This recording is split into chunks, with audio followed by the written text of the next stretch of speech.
Indianapolis 500 has been called the greatest spectacle in racing. This race brings out the largest number of spectators for any single-day sporting event in the world. The finest field of drivers, mechanics, and cars compete.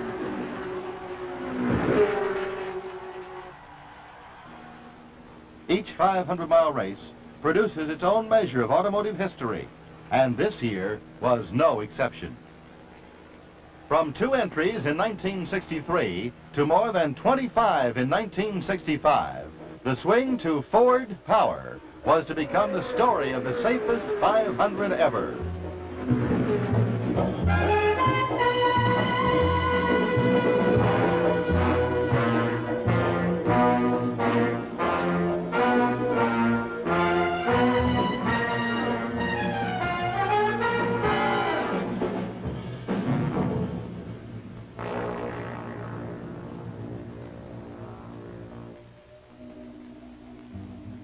The latter part of April, the Speedway waits for the next chapter in its colorful history of daring men and their quest for speed. The pit wall is empty, void of the specially built race cars designed for this track. The scoring tower, which on Memorial Day will be ablaze with the story of the race, is dark. And the mammoth stands have yet to be packed with fans for the brief season of speed. But the signs needed to channel and direct several 100,000 people are ready. The famed garages in Gasoline Alley are almost deserted. The door is locked. But early in May, the silence of the Speedway is shattered.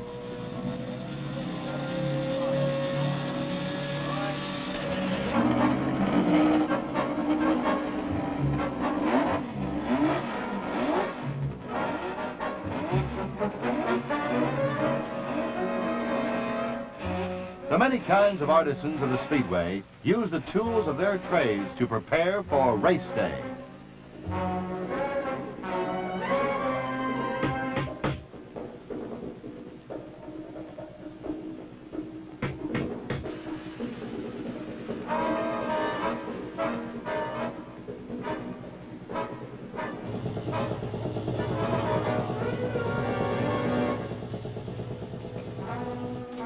Race mechanics are veritable wizards of the wrenches. Using a mysterious finesse, they tune and torque the sensitive machines for maximum performance. The cars come from all directions, from England, California, from the Pacific Northwest. Like the gathering of a strange cult, these accoutrements of speed stream into the garage area. A feeling of excitement and an urgency to work permeates every area of the grounds. In the grandstands, men hurry to make ready for the crowds of race fans who will gather here to watch the big show. In the garage area, Duke Nayland, an all-time favorite driver, points out the reliability and compactness of the new Autolite ignition system, which refines passenger car components in place of the traditional magneto. This compact racing battery has many design and construction features of regular passenger car batteries. Vibration, a major cause of battery breakdown, is virtually eliminated through advanced resin and epoxy bonding techniques.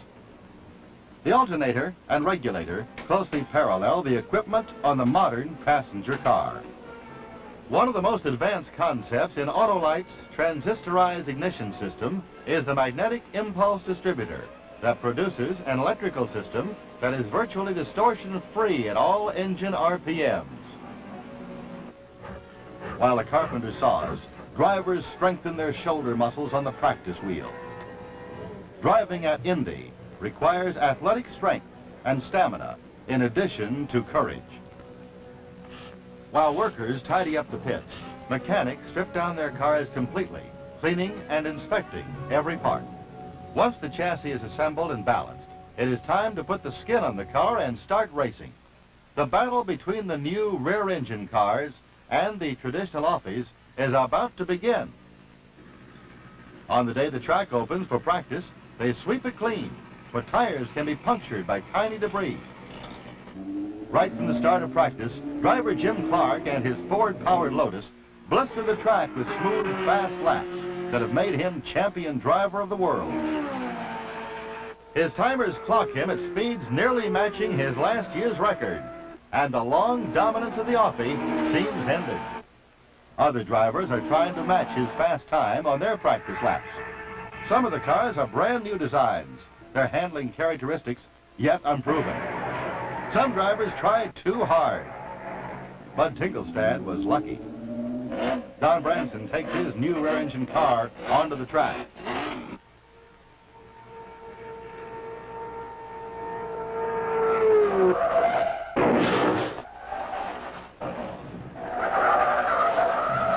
Branson isn't hurt, but the car has taken a terrific beating. His mechanics have many long hours of day and night labor ahead of them to repair the wreck and get it running in time to qualify for the race. It's Bobby Unser in one of the supercharged no-buys, hard luck cars at the Speedway. Ambrose spins out of control in front of him, and Unser can't avoid crashing into him. Both drivers are okay, but it looks like neither car may have a chance to make the race this year.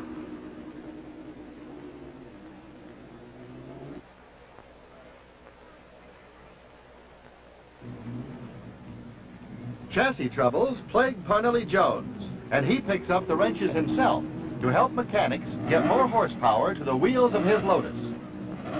Car handling problems are bugging last year's winner, A.J. Foyt, and he brings the car to the pit to consult with his chief mechanic, George Bignotti.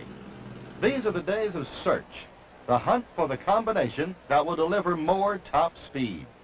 Don Branson describes the uncomfortable feeling of not quite being under control. Rookie drivers must wear 3 stripes on the back of their cars, so veteran drivers can give them a wide berth. However, of the 14 newcomers to Indianapolis this year, Mario Andretti is one of the most promising. While a rookie, he learned to race this type car in his native Italy. Mario passes his tests handily, then amazes the stopwatch crowd by taking his car to lap speeds exceeding those of most experienced drivers. Can it be that the shadow of a new generation of drivers is appearing at the same time a revolution in engine design is occurring? It is just one of the many unanswered questions in Gasoline Alley. The first weekend of qualifying opens. These are time trials to select the 33 fastest cars for the starting field, and race fans are turning out some 150,000 strong to cheer their favorite drivers and cars. The coveted pole position for starting the race is the inside spot on the first row, and Parnelli Jones wants it. He has turned the fastest qualifying run of the day. Mario Andretti gets ready to take his turn, and Chief Steward Harlan Fengler instructs the young driver. Rookie driver Andretti shows his competitive spirit by turning a furious warm-up lap, then launches his 4-lap qualification run with a lap over 159 miles per hour. Without a waver in the corners, he's driving like an old pro. And when the checkered flag falls, a new all-time qualification speed record is in the books, 158.849 miles per hour, but not for long. Jim Clark, the Flying Scot, is next to qualify. He won the pole position and led the early portion of the race last year.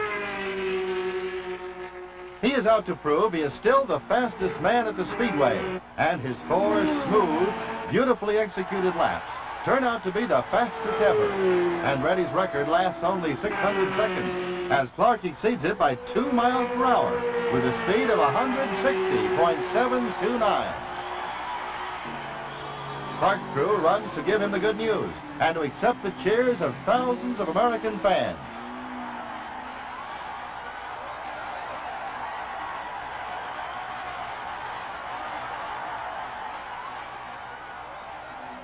Johnny Rutherford, knowing his car can't match this pace, tries anyway,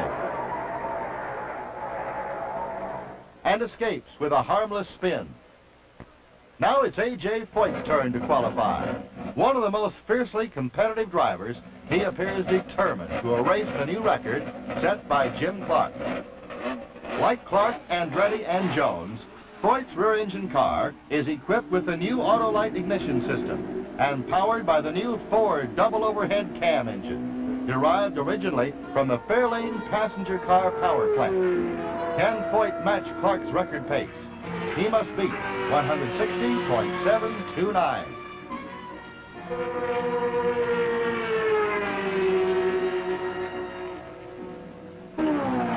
Once on the track, he gets up to speed and turns a first lap that electrifies the crowd, nearly 162 miles per hour.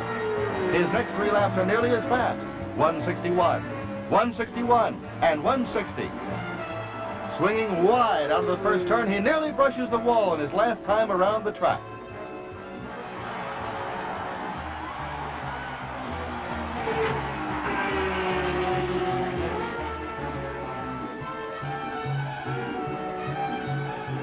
He finishes his qualification with a new record speed of 161.233 miles per hour and the coveted pole position.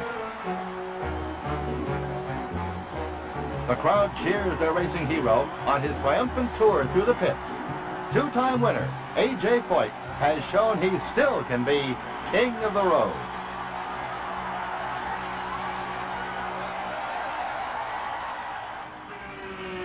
Between qualifying weekends, there are carburation tests to be made and last-minute adjustments.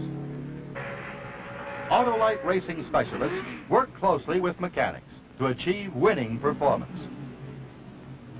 The same high-quality sealing principle used in these racing plugs is utilized in all Autolite spark plugs manufactured for regular passenger car use. It's Parnelli Jones taking his car to the track to test its handling with a full load of fuel.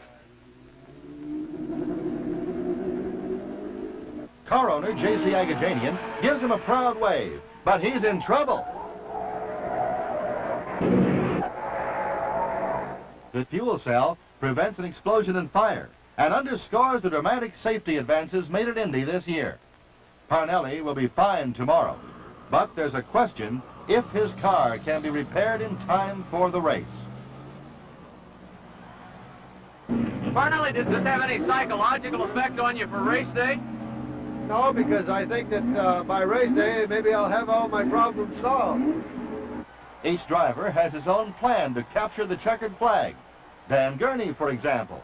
Do you plan to try to lead that first lap? No, just the last lap until... In other words, you don't have any particular strategy to go out and set the pace? No. I don't want the front group to get away from me.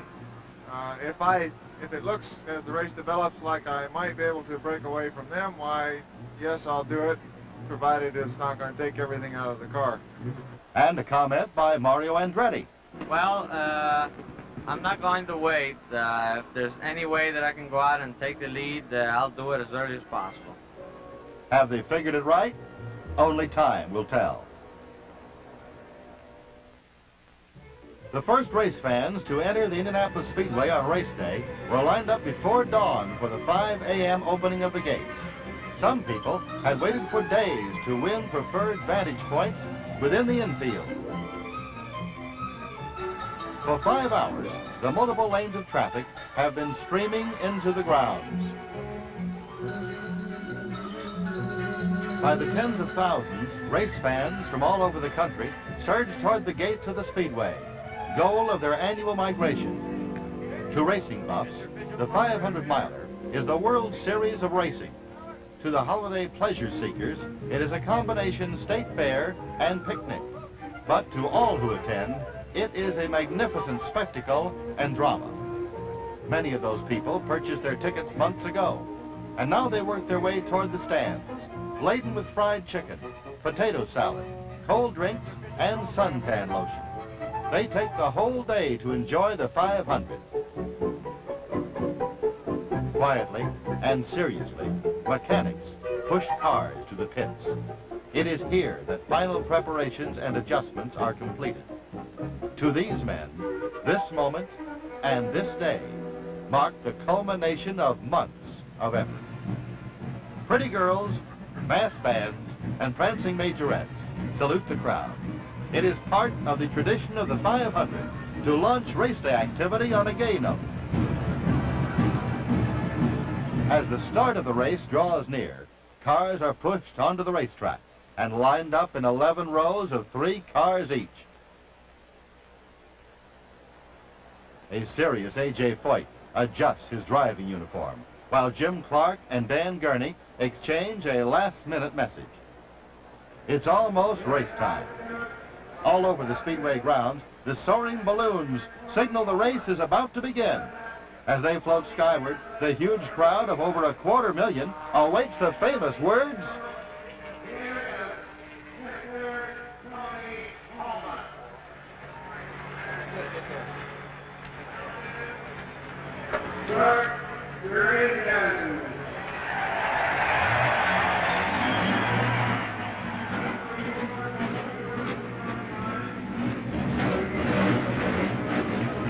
two cars are having trouble starting.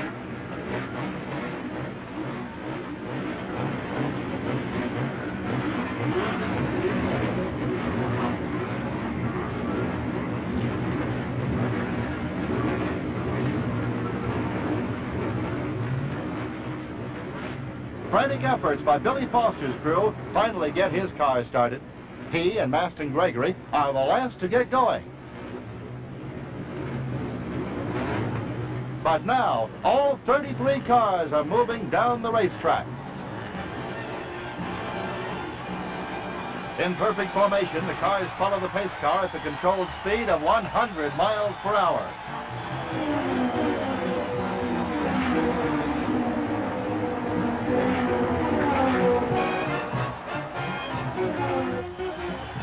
They're rounding the 4th turn, approaching the starting line, watching for the green flag to start the race. The pace car pulls into the pits, and the race is on!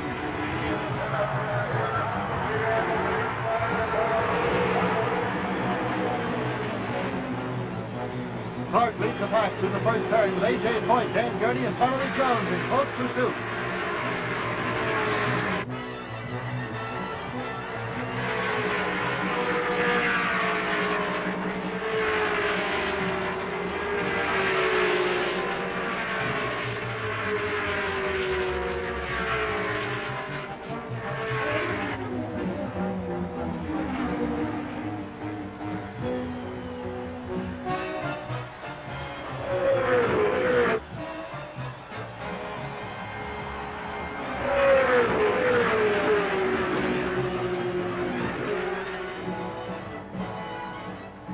The Novi, driven by Jim Hurtubise, is pulling into the pits after only 1 lap, the first casualty for the traditional roadsters. Transmission failure puts the car out and leaves Hurtubise watching from the pit wall.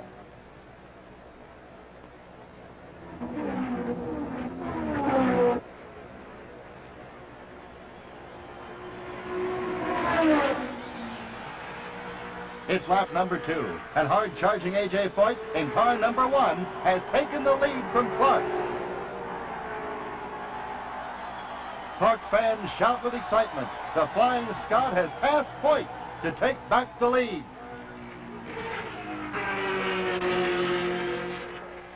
There's trouble in turn 3. Lloyd Ruby pits to replace tires flattened by the skid and returns to the race.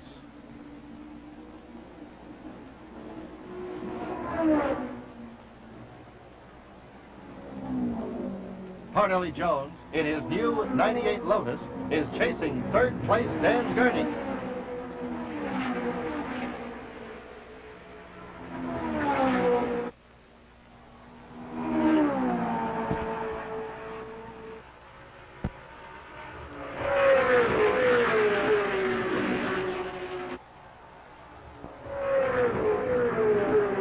Passes Gurney's white number 17 in a hub-to-hub duel. The crowd loves it. Now Parnelli is after Foyt. He passes Foyt to move into 2nd place.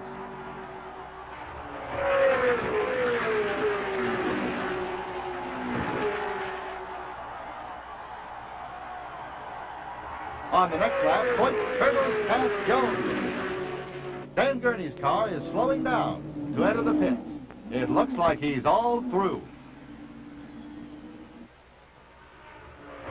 It's a walk down Heartbreak Alley for Dan Gurney, who came to the Speedway with a new car and high hopes. Popular Bob Veith is out of the race, too. Parnelly Jones is the first of the leaders to make a scheduled pit stop. Limited fuel tank capacity brings him in on the 63rd lap.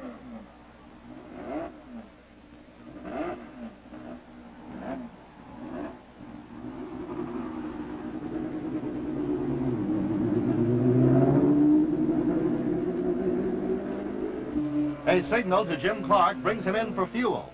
His crew of pit stop specialists, recruited from American stock car racing, have him rolling toward the track again in a fantastic time of 17 seconds.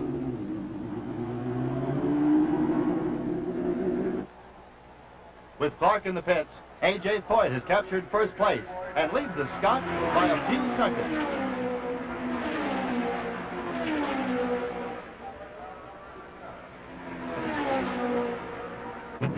Jim McElreath nearly picks up a passenger when his engine stalls. Foyt coasts into the pits, out of fuel and his engine stopped. His crew refuels him and restarts the engine, but the long stop costs him dearly. Clark is far in the lead when Foyt returns to the track.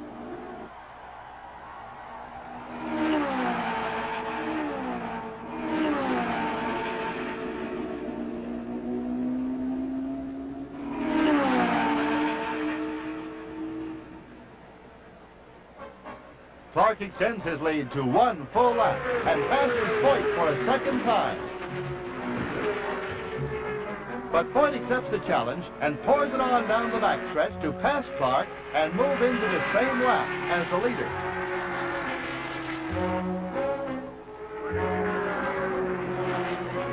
Halfway through the race, Foyt pits again, but this time it's not for fuel.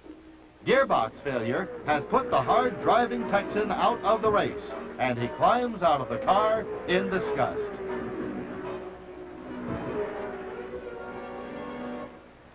Now it's Parnelly's time to pit. He goes in and out in half the time of his earlier stops. He's in second place and more than a minute behind Clark, but driving hard. The furious pace has caused 17 of 33 starters to leave the race. And of the remaining 16, 12 are the radical rear-engine cars powered by Ford. Car 5 has lost a wheel. It's Bud Tingelstad in turn 3. The yellow flag slows the field of cars to permit Tingelstad to get free of the car and for the Speedway's wrecker and cleanup crew to remove the debris. Tingelstad is chagrined but unharmed, and the disconsolate driver starts the lonely hike across the infield.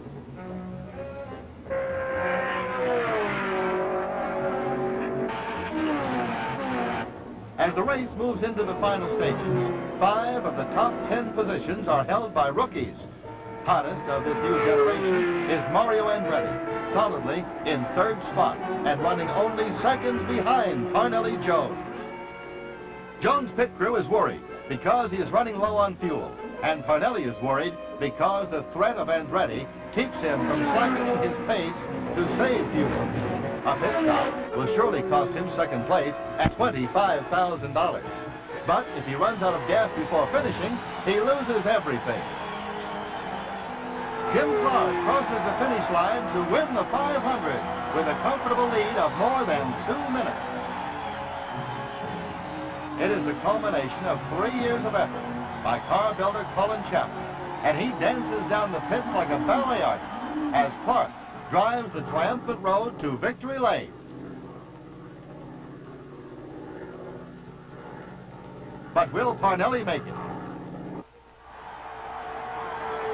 Yes, Parnelly takes the checkered flag for second place, and Andretti follows close on his heels to capture 3rd. Parnelli's fuel supply is completely gone. In fact, his engine sputters to a stop, and he coasts around the track, while his crew runs to find him.